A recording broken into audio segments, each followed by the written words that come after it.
Welcome back my dear students to science valley channel. तो पिछले video में हमने पढ़ा था कि कोवलेंट बॉन्ड क्या होता है, कैसे बनता है, इलेक्ट्रॉन की शेयरिंग से बनता है। हमने पढ़ा था सिंगल बॉन्ड में 2 इलेक्ट्रॉन होते हैं, डबल बॉन्ड में 4 और ट्रिपल बॉन्ड में 6 इलेक्ट्रॉन की शेयरिंग होती है, इक्वली शेयरिंग होती है 2 एटम से। तो अब हमारा कार्बन का टॉपिक कंप्लीट हुआ था, कार्बन के बॉन्ड कंप्लीट हुए। अब हमारा टॉपिक है एलोट्रॉप्स के बारे में। तो एलोट्रॉप्स मतलब होता है कि कोई भी एलिमेंट अलग अलग तरीके से रहता है, अलग अलग फॉर्म में रहता है, ठीक है। उसके अलग अलग स्ट्रक्चर होते हैं, तो उनको अलग अलग नाम हमने दे दिए और जनरली उसको कह देते हैं एलोट्रॉप, ठीक है। कोई भी एलिमेंट अलग अलग तरीके से रहे, अलग स्ट्रक्चर बना के रहे, उसकी डिफरेंट एक फॉर्म हो, उस डिफरेंट फॉर्म को हमने नाम दे दिया एलोट्रॉप, ठीक है।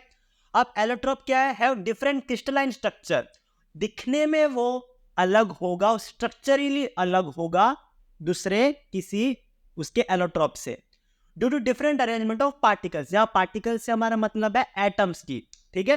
तो एटम की अलग अलग अरेंजमेंट पे हमको अलग अलग एलोट्रॉप्स देखने को मिलते हैं, ठीक। इससे हम ऐसे समझ सकते हैं कि एलोट्रॉप्स मतलब एलिमेंट की ऐसी फॉर्म जिसमें वो अलग अलग स्ट्रक्चर बना रहा हो, उसे कहेंगे एलोट्रॉप्स, ठीक।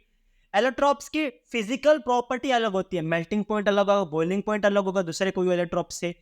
पर एलोट्रॉप्स की केमिकल प्रॉपर्टी सेम होती है, क्योंकि वो केमिकली तो सेम है ना, बना तो उसी एलिमेंट से। अगर कार्बन का एलोट्रॉप है तो सीधी सी बात है कार्बन से बना है, तो उसकी केमिकल प्रॉपर्टी मोस्टली सेम होंगी, पर फिजिकल प्रॉपर्टी में बहुत डिफरेंस देखने को मिलता है। अब हमारा जो मेन टॉपिक है वो है एलोट्रॉप्स ऑफ कार्बन। तो कार्बन बहुत सारे एलोट्रॉपिक फॉर्म में होता है, और उसके 3 मेन फॉर्म जो हमारी क्लास 10th की टेक्स्ट बुक में वो है डायमंड, जो कि सबसे हार्डेस्ट सब्सटेंस है, ग्रेफाइट जो कि एक साइनस सब्सटेंस है जो इलेक्ट्रिसिटी कंडक्ट करता है, हमने चैप्टर नंबर 3 में पढ़ा है, ठीक। बकमिंस्टर फुलरिन, ये आपके लिए बहुत नया है। बकमिंस्टर फुलरिन एक 60 कार्बन एटम की बनी एक बॉल होती है, ये बॉल जैसा होता है, इसमें 60 कार्बन एटम होते हैं, ठीक है। इसको ध्यान से पढ़ेंगे। तो सबसे पहला हमारा टॉपिक है डायमंड का। तो डायमंड में कैसा स्ट्रक्चर होता है, देखो डायमंड में ऐसा स्ट्रक्चर होता है, एक होता है हमारे पास बहुत सारे हमारे कार्बन एटम होंगे, एक कार्बन 4 कार्बन से जुड़ा हुआ होगा, सारे जितने भी कार्बन होंगे सब 4 कार्बन से जुड़े हुए ही होंगे, पर टेट्राहेड्रल शेप में। अब ये देखना है, टेट्राहेड्रल शेप देखो ऐसा दिखता है, ये 3 आगे और एक पीछे, एक 3D शेप है। 3D शेप को हम कैसे दिखाएंगे, देखो ये ऐसे स्ट्रक्चर होगा, सी, यहां पे एक सी, यहां पे सी और एक पीछे, ये इसके पीछे सी। आप 3D में इसको इमेजिन कीजिए कि 3 आगे और एक सी इसके पीछे है। तो ऐसा स्ट्रक्चर दिखाता है किसके अंदर, डायमंड के अंदर। इसको मैं इमेज आपको दिखाता हूं, इसकी इमेज यहां पे आ रही है, देखो ऐसा। देखो एक सी है, 1 2 3 4 कार्बन से जुड़ा है।